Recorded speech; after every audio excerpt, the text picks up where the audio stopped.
जैसे कि झारखंड 9th का एग्ज़ाम 1 मार्च से स्टार्ट हो रही है और हम जो बोले थे कि जितना पढ़ाएं सबका रिवीजन करा रहे हैं। हाँ, वही है कि हम आप लोगों को जितना भी पढ़ाएं सब रिवीजन करा रहे हैं। तो इसके पहले हम कराए थे ज्योग्राफी का पूरा रिवीजन, ठीक है। उसी तरह आज जो हम कराएंगे इकोनॉमिक्स का पूरा रिवीजन कराएंगे, ठीक है। क्या कराएंगे आज हम? इकोनॉमिक, ठीक है, अर्थशास्त्र का रिवीजन कराएंगे। आप लोग प्यारे बच्चों जितना भी पढ़े हैं आप लोग ध्यान से सुनते जाइए और माइंड में सेट करिए, ठीक है। हम पूरा रिवीजन करा रहे हैं आप लोगों को, ठीक है। तो चलिए स्टार्ट करते हैं। और जितना भी कराएंगे इंपॉर्टेंट कराएंगे, ज़्यादा क्वेश्चन नहीं दे रहे हैं, उससे रिलेटेड क्वेश्चन को रिलेट करेंगे और आप लोग ध्यान से इसको सुनते चलिए सिर्फ, ठीक है। चलिए क्वेश्चन है, एक पालमपुर गांव है, इससे क्वेश्चन आता है एक। चलिए पालमपुर गांव, क्वेश्चन पहला है, पालमपुर गांव के लोगों का मुख्य पेशा क्या था? मतलब पेशा मतलब क्या कार्य करता था पालमपुर गांव के? तो क्या करता था वो? खेती करता था, ठीक है।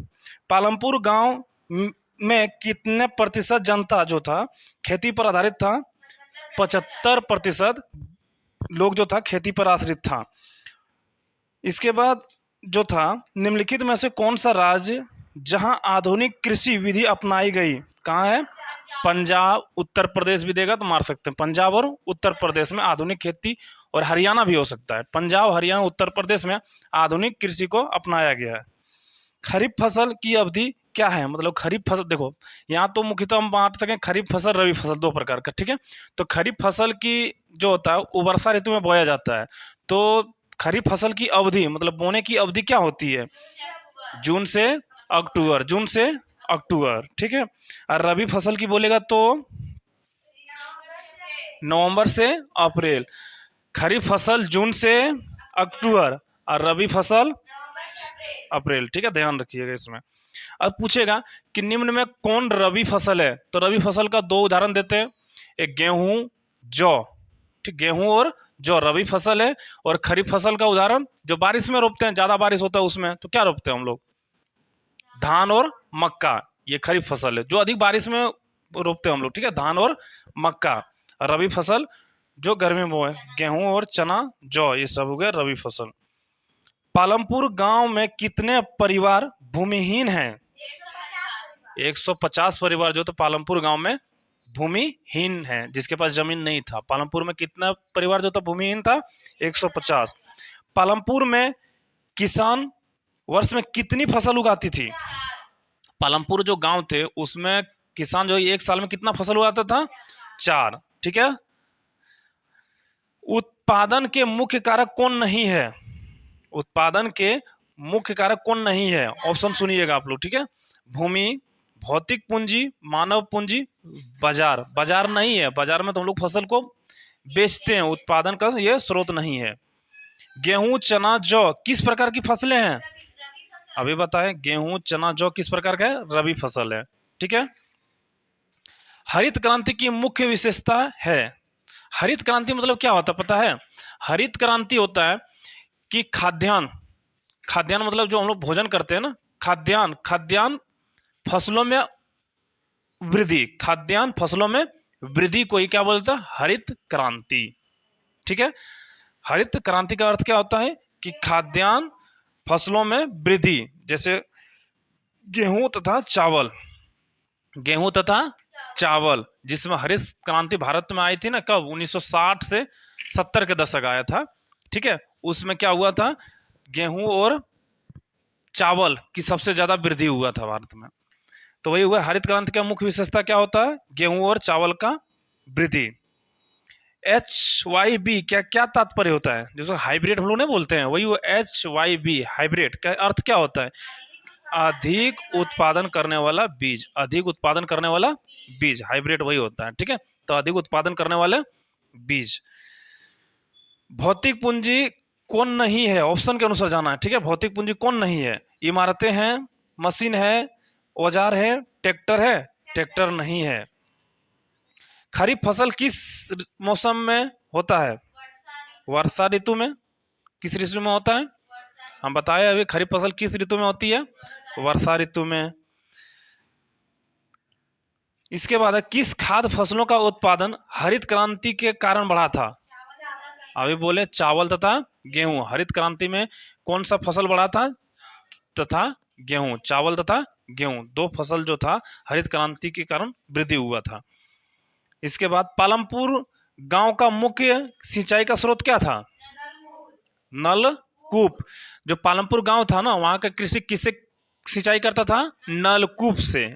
ठीक है, याद रखिएगा, पूछ सकता है। नलकूप से पालमपुर गांव के सिंचाई का मुख्य स्रोत था। हरित क्रांति क्या है? अभी बताएं, हरित क्रांति क्या है? तो कृषि में विकास। पालमपुर में काम करने वाले कितने प्रतिशत लोग गैर कृषि में लगे हुए थे? 25% जो है गैर में कृषि में लगे थे। इसके बाद क्वेश्चन है श्वेत क्रांति से क्या समझते हैं? श्वेत मतलब क्या होता है? दूध। दूध उत्पादन में वृद्धि। क्या होता है? दुग्ध उत्पादन में वृद्धि। श्वेत क्रांति का किससे संबंधित है?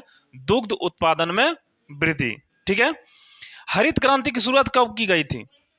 1960 के दशक बोले, 1960 में शुरू की गई थी। हरित क्रांति का संबंध है किससे? खाद्यान्न उत्पादन से। बोले ना, हरित क्रांति किससे संबंधित है? खाद्यान्न उत्पादन से। ठीक है। ग्रामीण क्षेत्रों में कितने प्रतिशत की बेरोजगारी पाई जाती है? 2%। ग्रामीण क्षेत्रों में कितने प्रतिशत की बेरोजगारी पाई जाती है? 2%। ये जो है ना, ये अपने डाटा नहीं, किताब में जो दिया वो डाटा है। ठीक है। कौन से जनसंख्या की गुणवत्ता को बढ़ाता है? जनसंख्या की गुणवत्ता को कौन बढ़ाता है? जहां साक्षरता दर ऊंची हो। जनसंख्या गुणवत्ता मतलब क्या? जिस किसी देश या राज्य में रहते हैं वहां की जनसंख्या सब क्या हो? सभ्य हो। तो सब कैसे रहेगा? जब वहां अधिक पढ़ा लिखा हो। साक्षरता दर दूषित कर देना। साक्षरता दर क्या होता है? पढ़ा लिखा। तो जनसंख्या गुणवत्ता क्या होता है? कि वहां का आदमी अगर पढ़ा लिखा हो तो जनसंख्या गुणवत्ता होगा। लोगों में स्वास्थ्य, अगर वहां स्वास्थ्य अच्छा हो तो जनसंख्या गुणवत्ता बढ़ा सकता है। कौशल विकास, इनमें से सभी जितने भी होते हैं कि जनसंख्या गुणवत्ता को बढ़ा सकती है। अगला क्वेश्चन है, भारत में स्त्री की साक्षरता दर पुरुष की साक्षरता दर से क्या है? कम है, ज्यादा है? हाँ, पुरुष का ज्यादा है साक्षरता दर, है ना। स्त्री थोड़ी कम पढ़ी लिखी है और पुरुष क्या है? ज्यादा है। मानव संसाधन किसे कहते हैं? मानव संसाधन किसे कहते हैं? जनसंख्या किसे कहते हैं? जनसंख्या। कौन सा संसाधन सबसे अच्छा होता है? मानव पूंजी संसाधन। मानव पूंजी संसाधन अच्छा होता है। इसके बाद क्वेश्चन है, निर्धनता रेखा निर्धारण करने की कितनी विधियां हैं? 2 विधियां। कितने? निर्धनता रेखा जो है निर्धारण करने की कितनी विधियां हैं? 2 विधियां हैं। यहां से एक योजना पूछ सकता आप लोगों को। ठीक है। प्रधानमंत्री ग्रामोदय योजना कब शुरू किया गया था? 2000 ईस्वी में। कब किया गया था? 2000 ईस्वी में। प्रधानमंत्री ग्रामोदय योजना कब प्रारंभ किया गया था? 2000 ईस्वी में। ठीक है। अगला क्वेश्चन, स्वर्ण जयंती ग्राम स्वरोजगार योजना कब प्रारंभ किया गया था? 1999 में। कब हुआ था? 1999 में। स्वर्ण जयंती ग्राम स्वराज योजना कब स्टार्ट किया था? 1999 में। अगला क्वेश्चन है, राष्ट्रीय ग्रामीण रोजगार गारंटी अधिनियम, जिसको हम लोग बोलते हैं नरेगा, नरेगा कब पारित किया गया? 2005 में। एक बार ध्यान रखिएगा, नरेगा कब पारित किया गया? 2005 में। नरेगा का नाम मनरेगा कब बदला गया? 2005 में नहीं, 2006 में। नहीं सॉरी, 2009 में। कब बदला गया इसका? 9 में। देखो, नरेगा अधिनियम आया 2005 में। अधिनियम अगर बोलेगा तो कब आया? 2005 में। और नरेगा से मनरेगा नाम बदला 2009 में। कब बदला है? 2009 में। नरेगा को क्या कर दिया? मनरेगा कर दिया। मतलब महात्मा गांधी का नाम उसमें जोड़ दिया, मनरेगा हो गया। तो बोलेगा नरेगा से मनरेगा कब हुआ? 2009 में। ठीक है। इसके बाद क्वेश्चन अगला है, 2008 में चीन में कितने लोग निर्धन थे? 14.7 करोड़। इसके बाद क्वेश्चन है, PMRY का पूर्ण रूप क्या है?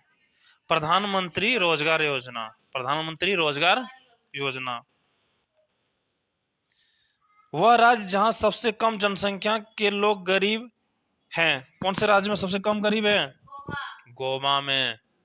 गोवा में सबसे कम गरीब है। छोटा राज्य है लेकिन सब यहाँ क्या है, सब आदमी गरीब वहां नहीं है। इसके बाद 2011 में भारत में निर्धन लोग कितने थे? 2011 का जनसंख्या जो हुआ था जनगणना, उसमें निर्धन लोग कितना था? 27 करोड़ निर्धन था। जब 2011 का जनगणना हुआ था ना, उसमें कितना था? 27 करोड़ ही गरीब था। विश्व का सबसे धनी देश कौन सा है? विश्व का सबसे धनी देश कौन सा है? अमेरिका ही होगा। और सबसे निर्धन देश? नाइजीरिया। सबसे धनी देश कौन सा है? अमेरिका। और सबसे निर्धन? निर्धन मतलब समझ रहे हैं ना, गरीब। सबसे गरीब देश नाइजीरिया, सबसे अमीर अमेरिका। गरीबी रेखा के निर्धारण के लिए कौन सा संगठन सर्वेक्षण करता है? NSSO। NSSO ये जो है ना, यही संगठन जो है गरीब का आकलन करता है। गरीबी का आकलन करता है। गरीबी का आकलन कौन करता है? NSSO। ठीक है, यह आकलन करता है। इसके बाद अंत्योदय अन्न योजना। अंत्योदय अन्न योजना कब प्रारंभ किया गया था? दिसंबर 2000 ईस्वी में अंत्योदय योजना शुरू किया गया। राशन कार्ड कितने प्रकार के होते हैं? जो राशन कार्ड हम लोग चावल गेहूं उठाते हैं ना, तो कितने प्रकार का होता है? 3 प्रकार का होता है। भारत में राशन प्रणाली की शुरू कब हुआ था? 1940 के दशक। कब हुआ था? 1943 में भारत में सबसे भयानक अकाल पड़ा। कहां पड़ा था? बंगाल में। 1943 में भारत में सबसे भयानक अकाल कहां पड़ा था? बंगाल में सबसे भयानक अकाल पड़ा था। भारतीय खाद्य सुरक्षा अधिनियम कब बना? 2013 में। भारतीय खाद्य सुरक्षा अधिनियम कब बना था? 2013 में बना था ये।